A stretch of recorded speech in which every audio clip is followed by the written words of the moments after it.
My name is Marcus Ellison, and I was 34 years old the first time my father told a room full of people that his son was wasting his life. He didn't say it quietly. He said it at my uncle's retirement dinner, between the salad and the entree, loud enough that the couple at the next table paused their conversation. Marcus teaches shop class, he said, the way someone might say Marcus cleans gutters or Marcus never quite figured it out. Then he went back to his bread roll. I didn't argue. I'd stopped arguing about it by then. I just set my fork down, took a slow breath, and let the moment pass the way I'd learned to let most of those moments pass. Quietly, with both hands flat on the table. What my father didn't know, what none of them knew sitting around that table, was that one of my students was already building something. A piece that would end up somewhere none of us had expected. I can't tell you where yet. But I'll say this. My father reads the program notes now. Every word. Welcome back to Channel, where quiet people let the work speak when words have stopped being worth the air. If this story finds you, drop a comment below. And if you're new here, subscribe so you don't miss what comes next. I grew up in Decatur, Illinois, in a house where the thermostat was always set 2 degrees lower than comfortable and the expectations were always set 2 degrees higher than reachable. My father, Robert Ellison, was a civil engineer. He'd built his career the way he built everything, methodically, without sentiment, with a clear schematic in his head and no patience for improvisation. He was not a bad man. I want to say that plainly and early because this story is not about a monster. It's about a man who had a very specific idea of what success looked like, and a son who kept not fitting the picture. He had a drafting table in the basement that he used on weekends. I used to watch him work at it when I was small. The way his hands moved over the paper with a certainty I found almost hypnotic. He didn't narrate what he was doing. He didn't explain. He just worked, and the work was its own communication. I think I understood even then that I wanted something like that. A thing I was sure of. A thing my hands knew. What I didn't know at 8 or 9 years old was that my certainty would turn out to look nothing like his. My mother, Diane, taught elementary school. 3rd grade. For most of her career. She was warm in the way my father was precise. She filled the spaces he left open. She believed in what I was doing mostly. But she believed in keeping the peace more, and when those two things pulled against each other, she usually sided with the quiet life. I understood it. I didn't always love it, but I understood it. I have one sibling, my older brother, Dennis. Dennis went to Purdue. Engineering like our father. He graduated, got a position at a firm in Indianapolis, married a woman named Carol who made excellent potato salad and had opinions about crown molding. My father talked about Dennis the way other men talk about a good investment, with quiet, steady satisfaction. I did not go to Purdue. I went to Illinois State, initially undecided, and then after 2 years of wandering through a general studies curriculum, I landed in an elective. An industrial arts course taught by a man named Gerald Pruitt, who was 61 years old, wore the same tan vest every day, and had a way of standing next to a workbench that made you feel like you were in exactly the right place. Gerald Pruitt didn't talk much about theory. He talked about wood. About the difference between cutting with the grain and against it. About why a dovetail joint, done correctly, didn't need a single drop of glue to hold for 100 years. He talked about patience the way other people talk about talent, as though it were the real thing, and talent were just patience wearing a nicer coat. I took every course he offered. I sat in on an independent study he wasn't obligated to run. I came in on Saturday mornings sometimes, and just worked. I wasn't the most gifted student in those rooms. My joints weren't the cleanest, my measurements weren't always perfect. But I came back. Every time I came back. By the time I graduated, I knew 2 things clearly. I wanted to teach, and I wanted to teach this. My father received this information the way he received most information he hadn't planned for, with a stillness that was its own kind of weather. We were at the kitchen table. My mother was at the counter. Dennis wasn't there. Industrial arts, my father said. He didn't make it a question. Woodshop, mostly. Some general shop, I said. I applied to the certification program at ISU. I got in. He nodded. A single nod, the way you nod when the contractor tells you the project's going to run 3 weeks over. Acknowledging the information. Not welcoming it. That's a support position, Marcus, he said. Elective. First thing cut when the budgets get tight. It might be, I said. I'm not saying don't do it. He looked at his coffee cup. I'm saying go in with your eyes open. My mother brought a plate of something to the table and touched my shoulder as she passed. That was her version of a vote. I went in with my eyes open. I got my first position at Carver Middle School in Springfield, Illinois. 7th and 8th grade. I was 24. The shop room I inherited was a moderate disaster. A warped planer, 2 table saws that needed calibration, a dust collection system that was more aspiration than function, and a set of chisels that hadn't been sharpened in what appeared to be the previous administration.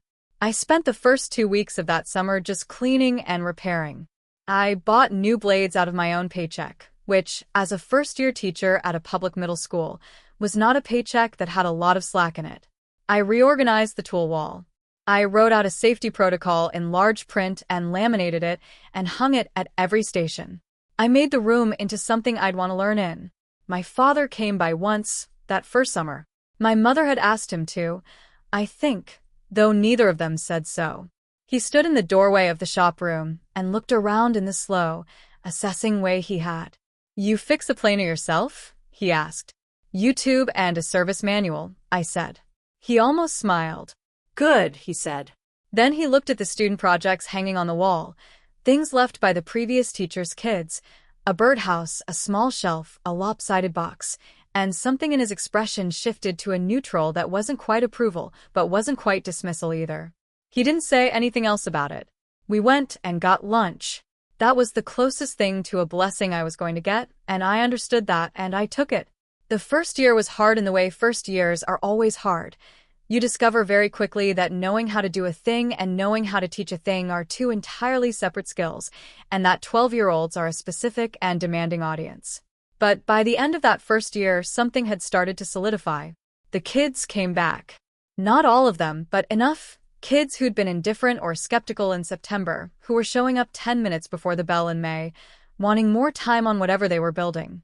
I transferred to Lincolnwood High School in Springfield the following year, which is where I spent the next 15. By the time I'd been there 5 years, the shop program had grown from 1 section to 4. We had a waiting list for electives by year 7. I ran an after-school club that met Wednesdays and Fridays and was, for reasons I never fully understood, inexplicably popular with kids who didn't seem interested in anything else the school offered. None of this made the news. None of this came with a plaque on a wall or a feature in a magazine. I was a shop teacher at a public high school in Springfield, Illinois, and that was exactly what I was, and it was enough. Mostly it was enough. My father's retirement party was the fall of my 9th year at Lincolnwood. He retired from the engineering firm at 65 with a good pension and a room full of colleagues who genuinely respected him. Dennis gave a toast. I sat at the family table and smiled when I was supposed to smile. At some point during the cocktail hour, one of my father's colleagues, a man named Ted, who had kind eyes and a firm handshake, asked me what I did. I teach high school, I said. What subject? Woodshop. Industrial arts. Ted nodded with what seemed like genuine interest. My son took something like that. Good program. Hard to find good teachers for those. Before I could respond, my father was there, having materialized from somewhere to my left. Marcus has a good touch with the kids, he said. And then, with the kind of precision that only someone who's been an engineer for 40 years can bring to a social deflection, he's always been patient. What can I get you, Ted? The subject changed. Ted got a drink. I stood there for a moment with my hands in my pockets, and then I went and found the bar. My brother Dennis found me there 5 minutes later. Don't take it personally, he said. I don't, I said. He looked at me the way older siblings look at younger ones when they're not sure whether to believe them. He respects the work, Dennis said. He just doesn't know how to say it, I said. I know. Dennis nodded, relieved I'd finished the sentence. I had finished that sentence about 14 times in my adult life by then. It didn't make me feel better, exactly, but it made the evenings go more smoothly. So, I kept finishing it. Gerald Pruitt died in the spring of my 11th year at Lincolnwood.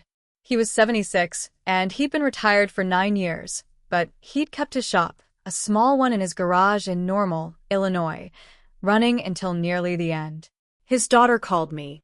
I'd stayed in touch with him sporadically, Christmas cards and the occasional phone call, and he'd apparently mentioned me often enough that she had my number in his address book. I went to the service. I sat near the back. His former students came from everywhere, people who were 50 now, 60, with gray in their hair and grandchildren at home, who drove 3 hours to sit in a folding chair and remember a man who'd taught them to measure twice. His daughter gave a short eulogy that was mostly a list of people he'd influenced, programs he'd helped start, students who'd become teachers themselves, a couple who'd gone on to work in furniture design or cabinet making or restoration. She read from a letter one of his students had written, a man who now restored antique instruments, who said that Gerald Pruitt had given him the thing that mattered most, the knowledge that precision and patience were the same word. I drove home on a highway that was flat and gray and went on forever, and I thought about what it meant to hand something down. Not a tool, not a technique, something more essential. A way of standing next to a workbench. A way of believing that the work was worth the time. I went back to school the following Monday and rearranged my after-school club schedule. I added a Friday session. I ordered 2 new sets of Japanese chisels with the last of that year's supply budget. I put a framed photograph of Gerald Pruitt on the wall above the tool cabinet, a photo I'd found in a departmental directory, him in his tan vest, standing at a workbench with the same quiet posture I remembered. The kids asked who he was. I told them. A few of them asked follow-up questions. One of them, a 14-year-old who'd been coming to the after-school club since September, who was angry in that specific way that kids are angry when they're paying attention to the world and don't like what they see, looked at the photo for a long time without saying anything. His name was Darius Webb. And that is where the story actually begins. Darius Webb showed up to my after-school club the first time because, as he later told me, he had nothing else to do and the library was full. He was 14. He was enrolled in the standard shop section, which he attended with the focused disinterest of a kid who's been told too many times that school is important and not been shown enough times why. He had a specific talent for looking like he wasn't paying attention when he was absorbing everything. I noticed this within the first week. After the photo of Gerald Pruitt went up on the wall, Darius stayed behind after the Wednesday session. He looked at the photo again and then at me. He taught you? Darius asked. He did, I said. What did he teach you that you didn't already know? It was the kind of question that deserved a real answer, so I gave it one. I talked about patience. About what it means to care about precision not because someone is grading you, but because the thing you're making deserves it. About the way wood has a direction, a logic built into it, and how fighting that logic never ends well, in woodwork or anywhere else. Darius listened. He didn't say much. He came back Friday. By November of that year, he was the most consistent presence in the after-school club. He didn't have the cleanest technique, not yet, but he had something more valuable in the long run. He was genuinely curious about why things worked. He'd look at a finished joint and want to understand not just what it was, but why that configuration held better than the alternatives. He'd read ahead in the textbook I kept on the reference shelf, the one most kids never opened. He was building a cabinet. Not for a grade, not for a contest, just building it. A medium-sized cabinet with hand-cut dovetail joints at the corners and a small carved detail along the top rail that he designed himself. He'd been working on it for 6 weeks when he came in one Wednesday and told me, without preamble, that he was thinking about what he'd make next. Finish the cabinet first, I said. I know, he said. I'm just thinking. What are you thinking about? He described it. A study piece, not furniture, not functional. A sculptural object. A series of interlocking wooden forms that could be assembled or disassembled, exploring the geometry of traditional joinery. He'd been looking at photographs of Japanese tansa furniture, at the way the Japanese woodworking tradition treated joinery, not just as structure, but as art form. He'd been drawing sketches in a notebook he carried. I asked to see the notebook. He handed it over without hesitation. The sketches were rough, but they had a logic to them, a visual intelligence that was beyond what I usually saw from a 14-year-old, beyond what I sometimes saw from adults. He'd labeled the joint types, some correctly, some approximately. He'd written notes in the margins in a cramped, urgent hand. I handed the notebook back. Finish the cabinet, I said. Then we'll build the time to start this. He finished the cabinet in January. It was, by any honest measure, excellent. The joints were clean. The proportions were right. The carved detail on the top rail was better than I'd expected, a repeating geometric pattern that he'd worked out from a photograph of a Japanese family crest. He gave it to his grandmother.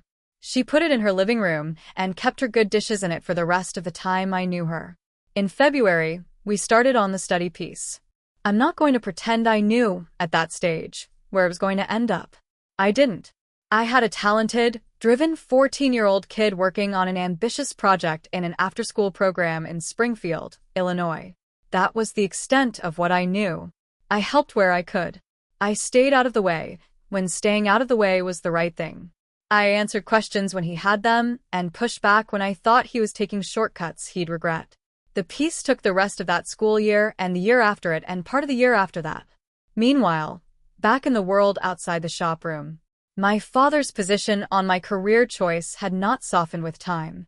This is not a complaint. It's just the record. He didn't browbeat me about it. He didn't bring it up at every family gathering. But there was a persistent undertone to our interactions that I'd learned to read the way you learn to read weather. A slight flatness when I described something that had gone well at school. A tendency to change the subject when I talked about students. A very specific and precise silence when my brother Dennis talked about his firm's projects, and my father's face opened up with the full warmth of a man talking about something he understood and valued. The moment that I think of as the clearest example, the one I return to when I'm accounting for how we got to where we got, was my 15th year of teaching. My first year had been Carver, so this was my 14th year at Lincolnwood. I was 38. My shop program had, by this point, produced students who had gone on to study design, architecture, furniture making, restoration.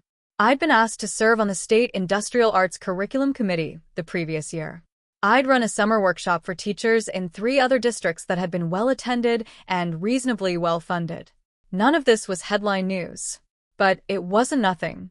That summer, my parents had a small gathering at their house, a 4th of July thing, maybe 20 people, family and longtime family friends. Dennis was there with Carol and their 2 kids. I was there with a friend of mine, a woman named Patricia, who taught biology at a university in Champaign and had a very healthy skepticism about most things, which I found bracing.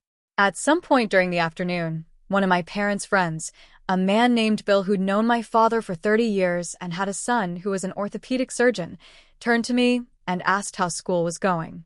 I said it was going well. I mentioned that 2 of my former students had been accepted to a competitive design program at a university in Chicago, both citing their shop experience as formative. I was not bragging about this.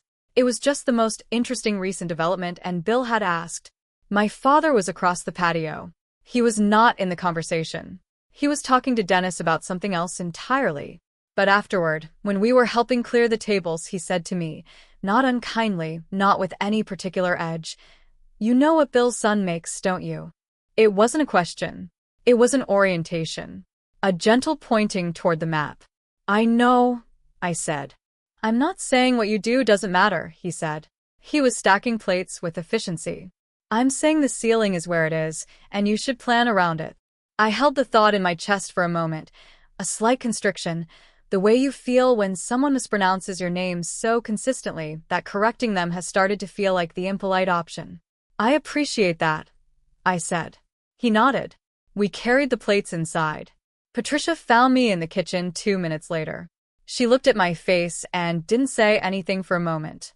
Then she said, "Ceiling." "Ceiling," I confirmed. She handed me a glass of water. "Your program has a waiting list," she said. "I know. 14-year-olds come in on their own time to work." "I know. Just checking," she said. "Carry on." I carried on. That's mostly what the story is about, if I'm being honest. The carrying on. There was one other incident I should account for because it's part of the shape of the thing. My 16th year of teaching, the year the story resolves, had a rough early section. In January, the district announced a round of budget consolidations, and the industrial arts program was listed among the areas under review. Not cut. Under review. My father heard about this through Dennis, who'd heard about it from my mother, and called me on a Sunday afternoon. "I heard about the school budget thing," he said. "It's under review," I said. "Not cut." Review. I know, he said. But Marcus, this is the thing I've been saying. Elective programs are the first to go when money gets tight. It's a structural problem, not a judgment of your work. It was a kind framing, and I understood that. It was also still the same message, the ceiling, the structure, the limitation. He wasn't wrong exactly, but he was mapping the wrong terrain. My program wasn't under review because it was weak. It was under review because budget consolidations don't distinguish between what's thriving and what's struggling. They cut by category.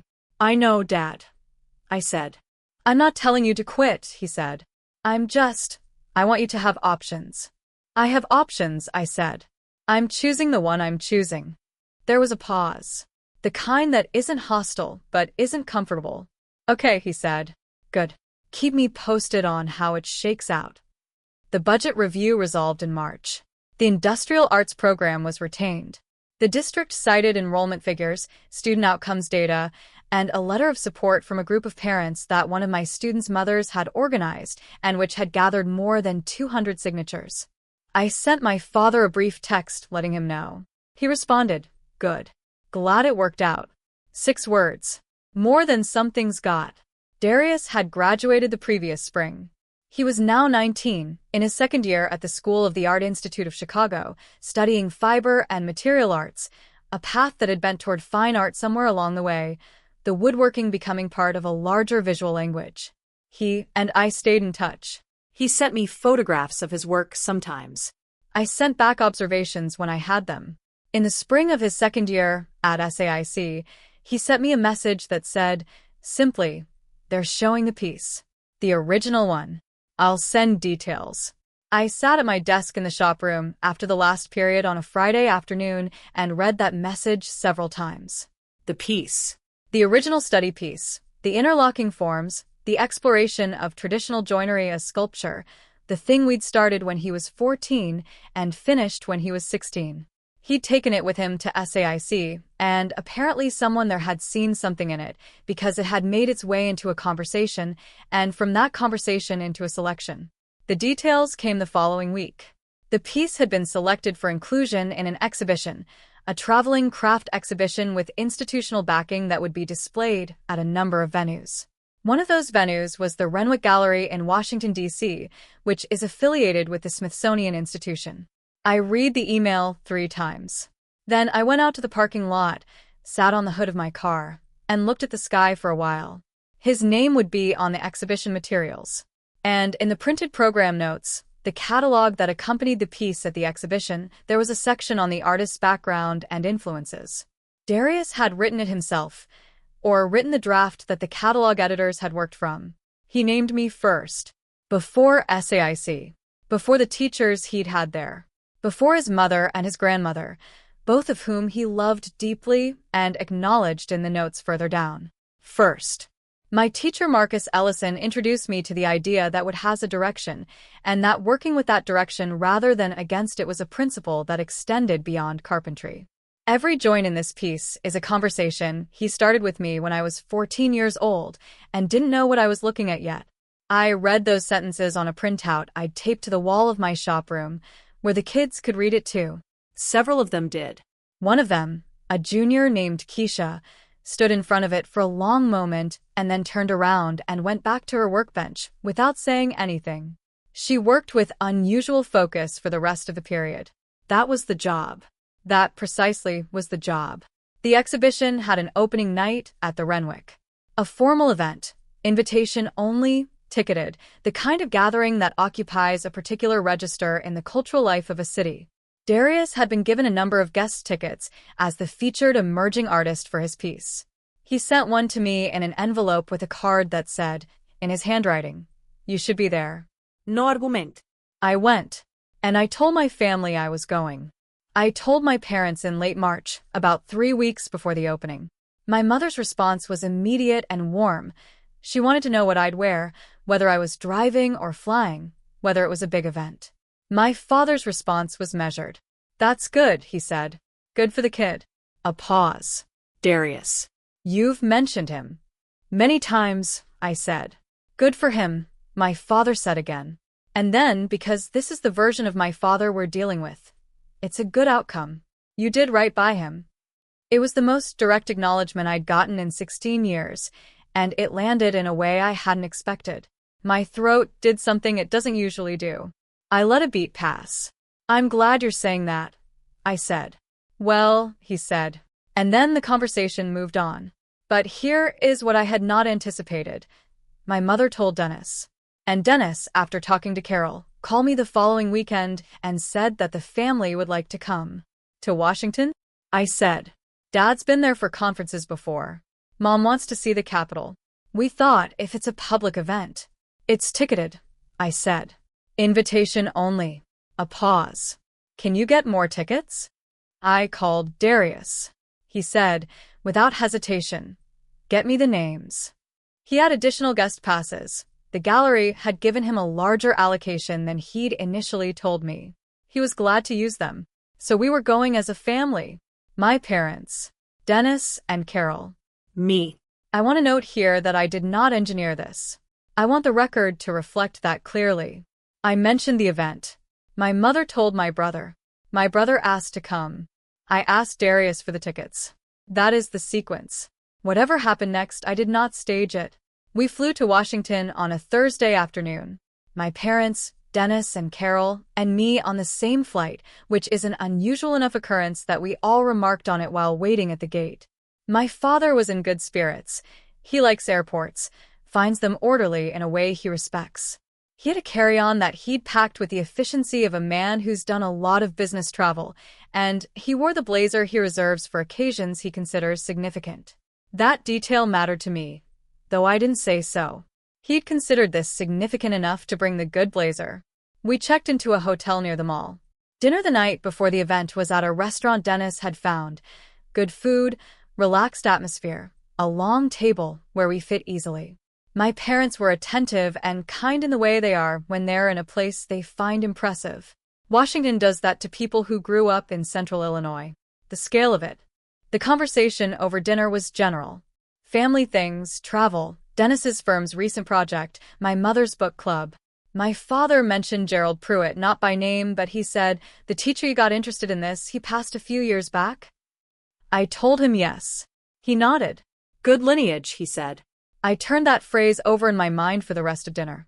Good lineage. It was an engineer's way of describing a thing that was not an engineering matter. But it wasn't wrong. The Renwick Gallery is on Pennsylvania Avenue, about a block from the White House. It is a beautiful building, French Second Empire, mid-19th century, with arched windows and a stone facade that turns gold in certain lights. The main gallery inside is one of the most impressive single rooms I've ever been in, the Grand Salon with 20-foot ceilings and a warmth to the space that surprises people who expect museums to feel cold. The exhibition was not in the Grand Salon. It was in the exhibition galleries on the second floor, but the opening reception moved through the whole building, and at various points in the evening you found yourself in a remarkable room without quite knowing how you'd gotten there. We arrived at 7. The event was well attended. I would estimate between 150 and 200 people in the building at peak, a mix of gallery patrons, institutional representatives, artists, and the usual gravitational field of people who attend these events because they intersect with the cultural life of the city. Staff and board members moved through the crowd. Glasses of wine. Small dishes circulating on trays. Darius was there when we arrived, near the entrance to the second-floor galleries, dressed in a dark suit with an open collar, looking simultaneously like himself and like a version of himself that had been tuned to a frequency I hadn't heard before. He was 20 years old, and he was conducting himself with a composure that made the back of my neck go warm in a way I can only describe as specifically parental, without actually being parental. He saw me and crossed the room. We shook hands, and then he hugged me, which we don't usually do, but which felt right. I introduced my family. He shook hands with my parents, with Dennis, with Carol. My father said something to him about the piece, a technical question. He'd apparently done some reading beforehand, which I filed away, and Darius answered it with specificity and confidence and asked my father a follow-up question about structural load principles, and for about 4 minutes the two of them had a conversation about geometry that I couldn't entirely follow. My father looked engaged in a way I don't often see. Then we went up to see the piece. I had seen it before in the shop room in Springfield in progress, and then in photographs Darius had sent from SAIC. But photographs don't do it. The piece is approximately 4 feet square and 2.5 feet deep, a composition of interlocking wooden forms in 4 different hardwoods, each joint a variation on a traditional technique that Darius had studied, modified, and made his own. It sits on a low platform and is lit from above by a spot that catches the grain of the wood differently depending on where you're standing, so the piece seems to shift and deepen as you move around it. The exhibition card beside it gave the title, Conversation Piece, and the materials and Darius's name and the year it was started, the year he was 14. My mother found my arm and held it. My father stood in front of the piece for a long time, longer than he usually looks at anything that isn't a set of plans. His hands were clasped behind his back, which is his thinking posture. He leaned slightly forward. Carol said something to Dennis that I couldn't hear. Dennis nodded. I stood slightly to the side and let them look. I'd already had my moment with it. The formal program began about 45 minutes after the reception opened. A curator from the gallery, a woman in her 50s with close-cropped silver hair and the unhurried manner of someone who has been doing this long enough to be fully confident without needing to perform it, gathered the room in the main exhibition hall on the 2nd floor and gave an introduction. She talked about the exhibition's themes, craft as language, materiality as meaning, the relationship between traditional technique and contemporary vision. She talked about the artists in the show, giving a brief word on each. When she came to Darius, she paused in a way that was distinct from how she'd paused for the others. The youngest artist in this exhibition is also, in my estimation, the one whose work most fully embodies what we are trying to say about where craft goes from here, she said. His piece was begun when he was 14 years old, under the guidance of a teacher in Springfield, Illinois. It was completed when he was 16. It has been in conversation with us ever since. She looked around the room. Darius Webb. And I'd like to ask him if he's willing to say a few words. Darius spoke for about 4 minutes. He talked about the piece, about what he'd been trying to understand when he started it, about how his thinking had changed over the years of working on it. He talked about joinery as a metaphor, the idea that a joint holds not because you force the wood, but because you understand how the wood wants to move. And then he said, I want to thank my teacher. Marcus Ellison taught shop class in Springfield for 16 years. He taught me that patience and precision are the same word, and that a thing worth making is worth the time it takes to make it right. He's here tonight. He looked at me. Stand up, Marcus. I was sitting. I stood. The room applauded. I am not going to make a scene of this. The room applauded. People I didn't know smiled at me. The curator nodded in my direction. A man nearby, a board member of some kind, reached over and shook my hand. I was aware in my peripheral vision of my family. My mother's hand went to her mouth. Dennis looked at his shoes for a moment and then looked up again quickly. Carol was smiling. My father was looking at me. I turned to look at him directly. His hands were at his sides.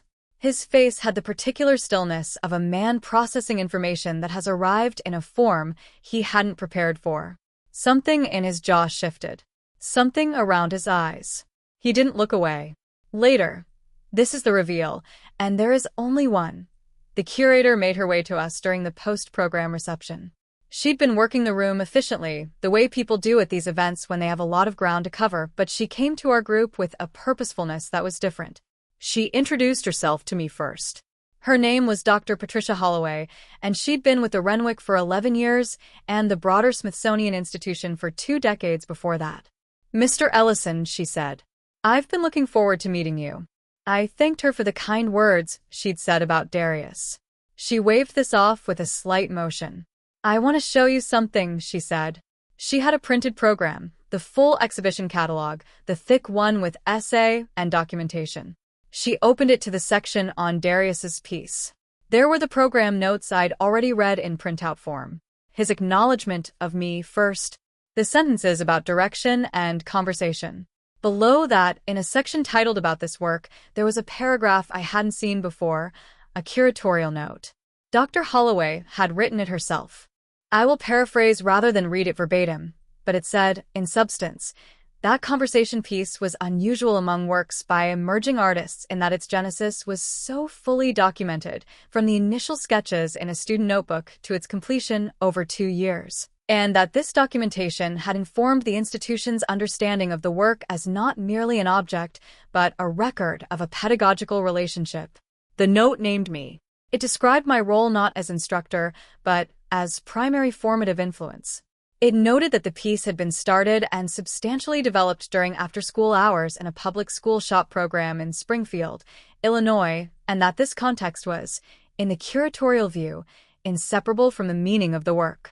"We're going to use this piece," Dr. Holloway said, "in a publication we're doing next year about craft education in public schools. We'd like to speak with you as well, if you're willing." My father was standing close enough to hear this. He was not in the conversation. He was slightly behind me and to the right, but the room was quiet enough in our corner that the words were clear. I said I'd be glad to speak with her. We exchanged information. Dr. Holloway turned to the group generally, including my family, in a broad, pleasant way. He taught this boy for 2 years after school, without additional compensation, because he thought the work was worth doing, she said. That's the kind of thing this institution was built to recognize. And then she moved on, because she had a room to cover. I turned around. My father was holding the program. He had taken it from my hand at some point. I hadn't noticed. He was reading the curatorial note. His hands, which are steady, the hands of a man who spent 40 years on a drafting table, had the faintest tremor. He read it twice. I watched him read it twice. Then he looked up at me. There was a pause that lasted somewhere between 5 and 10 seconds. In that pause, I could hear the ambient noise of the room, conversation, the clink of glasses, someone laughing at something across the hall. "Marcus," my father said. "Yeah," I said. He opened his mouth. He closed it. He looked at the program again, then at me. He didn't find the words that night. I watched him search for them and not find them, and I understood that this was not a failure. It was just the limit of the available vocabulary, and some things take more time than an evening to resolve. "I'm glad you came," I said. He nodded. A single nod. But not the contractor nod. Not the acknowledgement of overrun timeline nod. Something else. Something slower. My mother had her arm around my father's and was looking at me with an expression I won't describe in named terms, but her eyes were bright, and her chin was doing something specific. Dennis put a hand on my shoulder briefly. Just briefly. The week after the opening, a series of things happened that I want to account for in roughly the order they happened. Dr. Holloway's office sent a formal letter requesting my participation in the Smithsonian's forthcoming publication on public school craft education. The letter was addressed to me at Lincolnwood High School, which meant it arrived at the school's main office and was placed in my box by the secretary Marlene, who'd worked there for 22 years and had a fine-tuned sense of when things were significant. She put a small post-it note on the envelope that said, "This looks official." It did. Smithsonian letterhead tends to look that way. The principal, a woman named Dr. Sandra Reyes, who had been at Lincolnwood for 6 years and who had, without fanfare, been one of the key voices in retaining the industrial arts program during the budget review, came to the shop room that afternoon. She'd heard about the letter. "Smithsonian," she said. "Publication on craft education," I said. "They want to use Darius's piece as a case study. They want to interview me as well." She sat down on a stool at the nearest workbench. "Marcus," she said. "I know,